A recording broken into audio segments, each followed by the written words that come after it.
there are a lot of OTAs and channels out there. A lot of them just kind of do the same thing. Some of them are just very regional. Those are great. Those are really helpful. I think that it's important to have strategies, right? So ours is always a property manager, a big, very big property manager, a client of ours said the other day to us, he said, "Well, we use Verbo for our, our 1 year and to 6 months out. We use Airbnb for 6 months to 30 days out, and we use you guys for 30 days in." So it's like you've just got, you have these different channels and use different OTAs, and you use them for different reasons, and you use them strategically. Welcome to Short Term Rental Solutions, a show for hosts and property managers looking to overcome obstacles, maximize revenue, and optimize their short term rental business by learning from the innovators who are designing the solutions that are shaping our industry. Hey, everybody, welcome to this week's episode of the Short Term Rental Solutions Show. We are going to be talking about money, more money, and how we can help you get more money by really looking at the distribution of your properties. A lot of people are familiar with and maybe started their short term rental journey with having their properties on Airbnb, maybe Airbnb and VRBO, or depending if you maybe are international, maybe booking.com was the first platform that you had your properties on. But I think in today's day and age, it's really worthy of taking a few minutes and talking about distribution and understanding how that can actually affect your revenue and the success of your short term rental business. So, we're really lucky today because we have Alex Alioto, co founder and head of growth at Whimstay, which is a new platform out there that we can consider having our properties on. So, Alex, thank you for joining us on the show today. Christiane, pleasure to be here. How are you? Thank you so much. So let's just take a second, as always, and let you introduce yourself for a couple of minutes and just tell a little bit about, who you are and how you ended up here at Whimstay. And then let's jump into talking about distribution, which is Love kind it. of, I think, the elephant in the room that not enough people are talking about. So go ahead. Why don't you introduce us to yourself? Yeah, I love it. I think that's fun. It's maybe that makes me a nerd, but talking about distribution is my jam. So, yeah, my name's Alex Alioto, born and raised in San Francisco. And that's actually now where we are located as a company. I am the co-founder of Whimstay. Whimstay is a channel slash OTA. We are in the short-term rental space, have been for about 3 years now. What we do is help property managers fill their unsold gap nights last minute, right? It's all about incremental revenue, incremental travelers. So that's our thing. We started this company. My co-founder and I started it. Ben is the sort of chief founder. He founded this company because he had an issue. He's a very, very smart businessman, an entrepreneur in the Bay Area, brought a lot of companies to exit, been very successful. So he's just got that sort of mind of like, if there's an issue, we need to have a solve for it. He had a couple of short term rentals that he bought, one in Maui, one in Lake Tahoe. And he recognized that if there was expiring inventory, really the only thing he could do with it was throw a discount on it.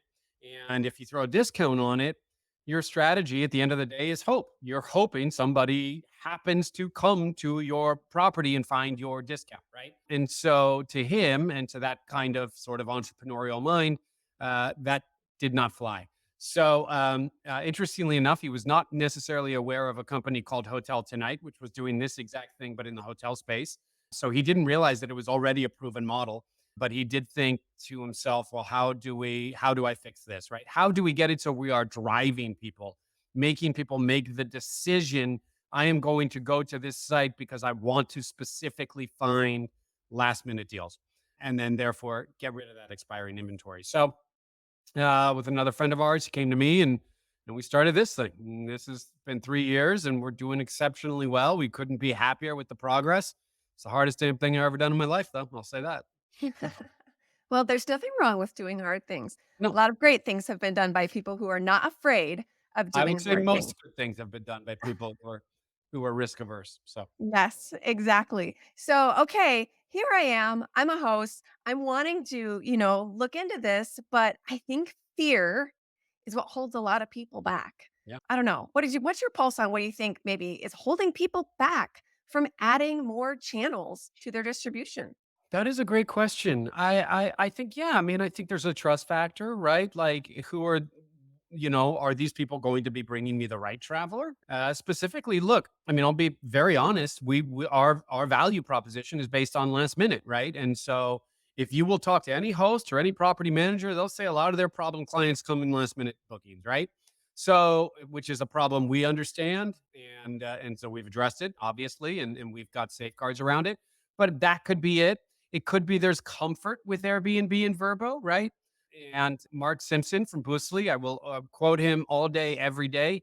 He's a really smart guy and runs a very cool business all about sort of driving direct bookings. But he's got this quote, and that is, if 85% of your bookings are coming from Airbnb, you don't work for yourself. You work for Brian Jeske. So I think that was, I think that's a really, really smart thing. So it could be that. It could be this idea as well that you just want direct bookings, and that makes sense. But again, I think that having a diverse distribution strategy does not prevent you from getting more direct bookings. As a matter of fact, I think it's a harbinger for more direct bookings because there's a traveler acquisition piece to it, which is a big sort of part of our ethos. Is how do we how do we create travelers for property managers and hosts that then allow them to book direct next time. There's a whole cascading effect to that if you really sort of look at the kind of the economics of it all. So maybe it's probably a combination of all those things, mostly. And then, last one is just not being educated, right? Not knowing. There are a lot of OTAs and channels out there. A lot of them just kind of do the same thing. Some of them are just very regional. Those are great. Those are really helpful. I think that it's important to have strategies, right? So ours is always a property manager, a big, very big property manager, a client of ours said the other day to us, he said, "Well, we use Verbo for our 1 year and to 6 months out. We use Airbnb for 6 months to 30 days out, and we use you guys for 30 days in." So it's like you've just got, you have these different channels and use different OTAs and you use them for different reasons and you use them strategically. And so I think it's a lot of this is why, what you're doing, Christiane, so great, right? It's education, education for what's out there. So Yeah, yeah, and I thinking about my own personal journey, right? Because I I'm nothing special. I'm completely the same as everybody else. When I started, I cast my properties onto Airbnb and VRBO initially. That's what quote unquote everybody else was doing. It seemed like a tried and true method, fairly easy. I know there were millions of travelers on those platforms looking for accommodations. So, it was like the lowest of the low hanging fruit. right. And, once I gained my confidence as a host and knew that I had my systems and my operations in place, I don't know. I was looking for the next way that I could progress my business. Is it going to be adding another amenity? I mean, what am I doing to stand out? That's what we always think of initially when we think of how can I get more revenue out of this address, this particular listing. And yes, you can do different things that can set yourself apart, within the four walls of your home. But I began to consider, okay, well, maybe I just need to get my listing in front of more eyeballs. And so for me, that was a conversation I was having with myself about this time last year. And I decided that I was going to take the leap and put my property on. In that case, it was booking.com. I'd heard about booking.com, good, bad, and otherwise. And I just decided I was ready to take the leap. And so I was actually over Christmas when my kids were home from school and we were just chilling. I spent a couple of hours getting my property listed and I found the fruits of the labors of that great in the sense that I did drive almost another $40,000 of revenue into my short term rental business by adding one additional listing platform to my business. And it really opened my eyes personally to what can happen when you're willing to kind of step outside the normal box that people think of as far as distribution or the safer is not really the right word, but standard, safer, common, I don't know, Yeah. whatever it looks like. But it really got me thinking, okay, I need to put more time into looking and expanding. And that's kind of where, as I've continued to research and get educated, I got really excited about what you guys are doing with Whimstay and realizing the benefit that it has for people. And not just Wednesday, like you said, there's lots of other choices. It really can be a way to drive additional revenue, and it literally costs nothing. Zero. Yeah. Costs nothing for me to get on booking.com, costs nothing for people to get on Whimstay. Why would we not be doing this? It's crazy in my opinion. Yeah, it is. I mean, look, it's like you want to have you talk about if you were to talk about your investments, you would always say let's have a diverse strategy when it comes to investments, right? It's why wouldn't this be the exact same thing? So, I think it's Wayne Gretzky, you miss 100% of the shots you don't take, right? So, put a shot on goal. I get yourself the opportunity. Here's the thing, and I don't know if we're going to get into I think when you and I chatted before, you want to get into demographics a little bit and would love to do that. But it's like everything has its own demographics, right? And so we are we're relatively, I would say, we're even across our demographics, but we predominantly are Gen Z and millennial, right? This is the golden age of travel right now. Right now, we are living in the golden age of travel. And the golden age traveler is that millennial, Gen Z, I think Gen Y, I don't really know, but Y All after the that. generations, right? Yeah. I don't know. We are what are we? We're Gen X, I think, right? I think so. Oh. So at any rate, so the way that this current generation is traveling is vastly different than the way that baby boomers and Gen X are traveling. It just is, right? Like that I would say that baby boomers would say, let's take 1 week long vacation every year to Hawaii or to Destin or to whatever it is, right? This generation of travelers is vastly different. It is multiple 3 to 4 day vacations a quarter, right? It is extended stays because remote work is really becoming the standard at this point. So I can work from home, just not my home. And so this is a massive part of what's going on. And you have to look at how do Gen Z and Gen Y and millennials, how do they purchase, right? What do they do? Are they the easiest option? No, generally they're not. They are much more technologically savvy. They're much more willing to look and find what deal feels the best to them. They are much more willing to search, right? It's not call a travel agent and get this done for me. It is I'm going to find something that is a great piece of value for me at a great home that provides all the amenities that I'm looking for. And so it's a much more almost in a way discerning, right? And so are you getting in front of them? Because these folks are the golden generation. Brian Chesky said this in one of his, I don't know if it was a quarterly review or something like that of Airbnb, but he sort of mentioned this age group as like what we've got coming down the pike is really, really intriguing, right?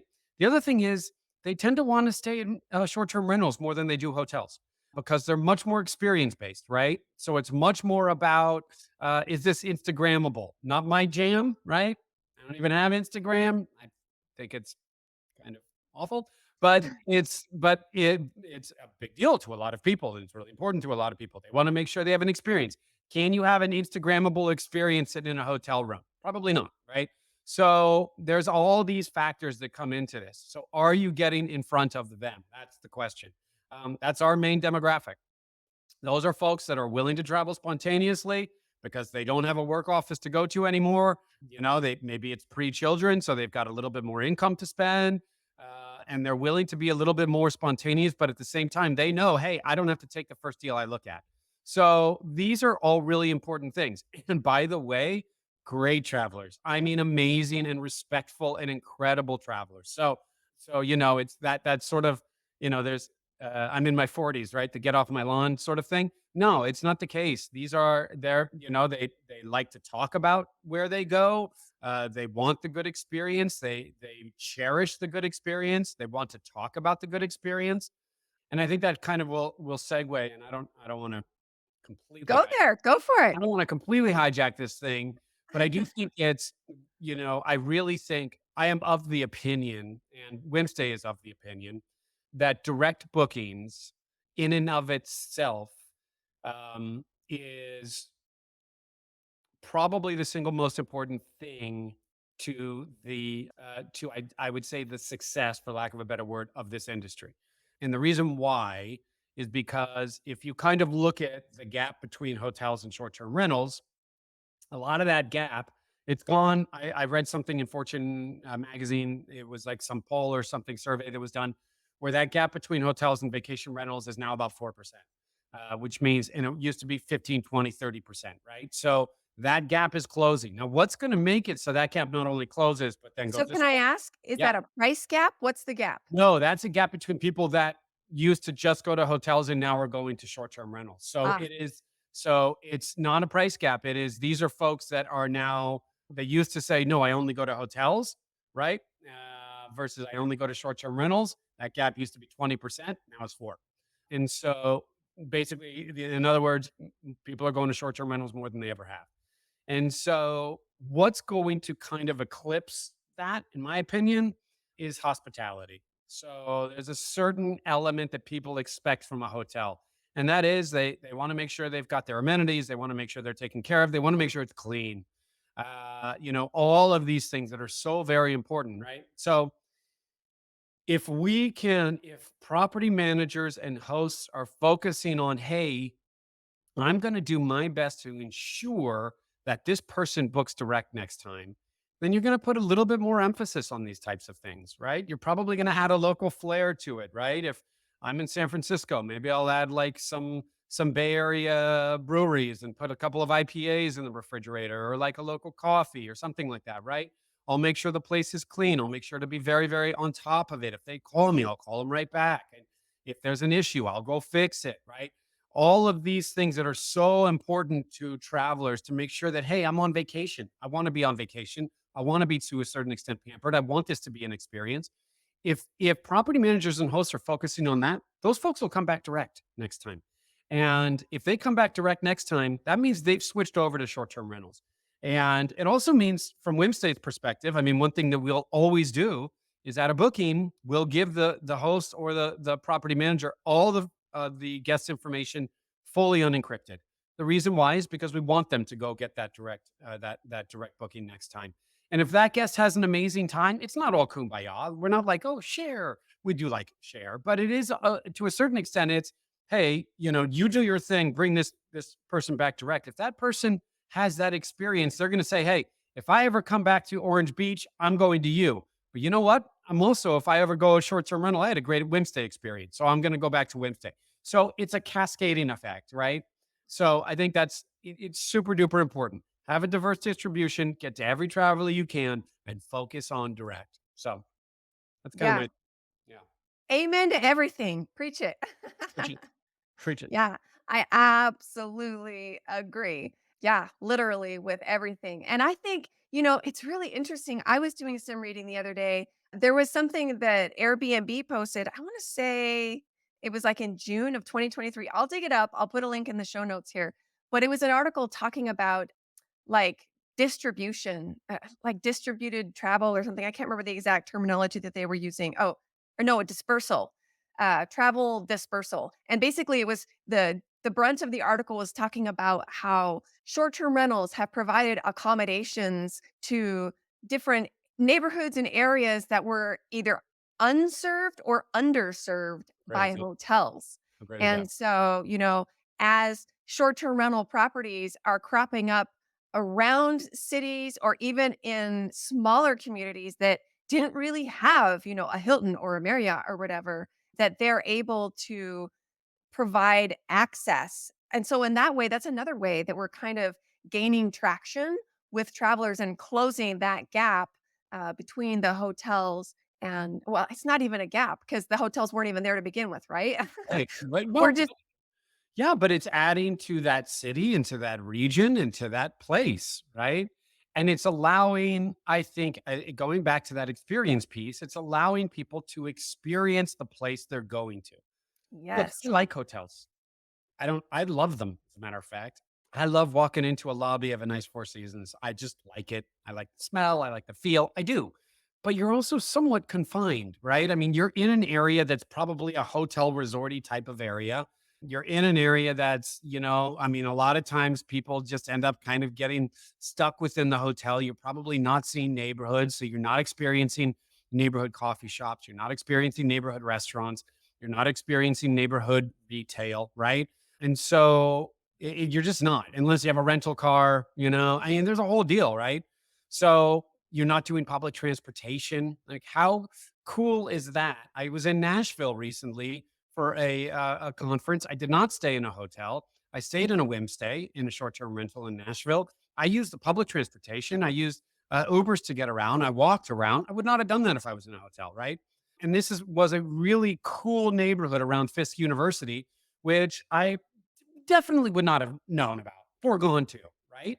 So it's about discovering cool and awesome places and then really kind of adding to the local economy. Because if you're in a hotel, you are not going to that coffee shop that's in that neighborhood five neighborhoods away. You're not. You're just not. You're maybe not going to that little bistro that's in that little neighborhood, right? You're just not. You're maybe not shopping in that little boutique. So it's I look at it strengthens local economies. It gives experience for local. It invigorates neighborhoods. It's great. It's awesome. Dispersal. I would love to see this. Yeah, My absolutely. friend Okay. Mark Chesky. I'm joking. Right. Uh, okay, so here we are. Now we're all excited about distribution and, kind of doing a little analysis to see if there's potentially some distribution partners like Whimstay, for instance, who maybe we should be connecting up with. But for someone who's never done that before and maybe is a little nervous or hesitant to connect up with another channel, what advice would you give that person? What questions should they be asking? What's the way to go about that strategically and make sure that the partners that you do choose to collaborate with and, send your listings over to, that's going to work out and is going to be a good fit? I would say have a strategy. So have a reason, have a why. And so a lot of that is what kind of traveler you want to attract. What kind of windows do you want to attract them in? If you go and look at your calendar and say, okay, what's sort of missing? Is my booking window squeezed, but my booking pace is down? Okay, then maybe look at something like Booking where there's a longer sort of a lead time. Am I good on booking pace, but my booking window is not squeezed, and so I've got a lot of stuff that's missing within my last 21 days.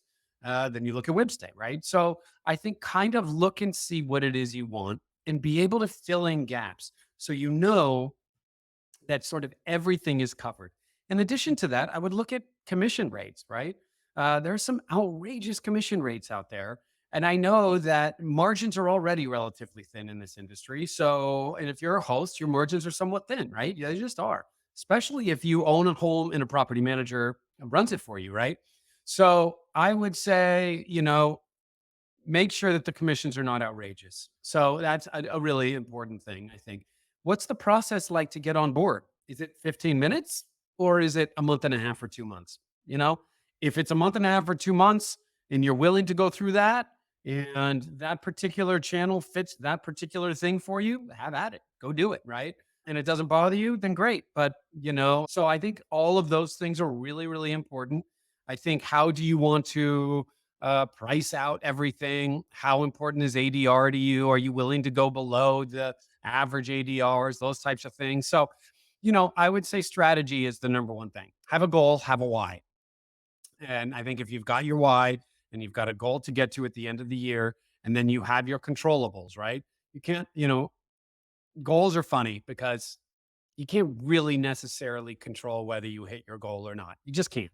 I'm in sales, so I know this, right? There's certain things you can control, though. You can control in sales your activity.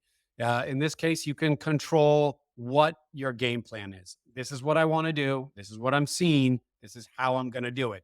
You put it in place, you set it, you forget it, and you go about your business, and you allow it to take care of itself, which it always does. So I would say that would be the main thing for me. Yeah. Well, and I'll chime in based on my experience of this exercise of adding another platform when at the beginning of 2023. What really felt assured me that I was ready to take that step was that, I knew for me, a part of it was looking at the property management software. Yeah. that I was connected to. I knew that they, had additional channels I could connect with. I knew that a lot of the messaging automations I'd set up were going to work flawlessly. I had the opportunity to adjust, kind of adjust my rates per channel. If I wanted to have a tick up in my rate to compensate for the commission that the channel was going to charge me, I could do that on a per channel basis. Right. And so I could really kind of micromanage, how my listing was going to come through and what the guests were going to see as far as pricing and whatnot per each individual channel. And for me, that gave me additional confidence to take that step. And so, like I said, I'm gonna straight up go out there and say publicly on the record, I have my listings now on Wednesday, but I've also added, yep, right there.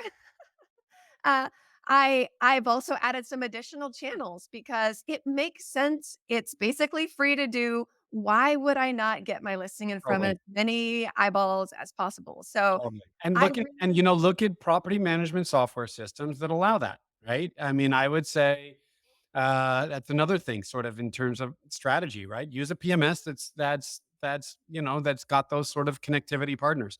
And if you're on one already that doesn't, and you do want to have distribution, go find a channel manager, right? That does. Go find. And so there's a number of really, really great ones, right? So yeah, super important. absolutely, absolutely. So, all right. Yeah. I think that, the takeaway for this episode really is truly all about getting strategic and looking at your business. And it's this is the other thing. It's dazzling to me, like mind-boggling, the number of channels that are out there that we can connect with. Like Mhm. there is hundreds of channels that could potentially be distributing your listings. Yep. And like you said, your property management software likely has a few that they'll have, like you'll hear API connection, they have an API connection to, but they likely also have connections to channel managers. Like for example, we'll throw out the name Rental United. That's one that you can connect to hundreds of different channels through One of Rentals our partners. United. Mhm. Yep, yep. So it can be like your property management software to Rentals United to, you name it, other channel. Mhm. So take a little bit of time, get curious, get exploring, try to research and figure out what channels you could be potentially connecting to. Over on strhub.com, we actually have a section of the site that's specifically devoted to online travel agencies. We've got information about a number of them there. We're continuing to add to the information. We've just done the lowest hanging fruit of getting the names and the most general information about many of them up there, but we're continuing to add some of the finer points for these so it can help you quickly discover and then learn some of the nuances of these channels. So if you want a little exercise in maybe discovering what some of the potentials are, head on over there and check out that section of the website. But Beautiful. Love it that you're doing that. That's great. yeah, definitely. So, Alex, thank you so much That was for fun. being on the show today. Yeah. I think it's great. Make a New Year's resolution that you're going to find one or two new channels to connect up with. And yeah, just sit back and watch the fruits of those labors and hopefully be pleasantly surprised with some additional revenue coming into your business. Love it.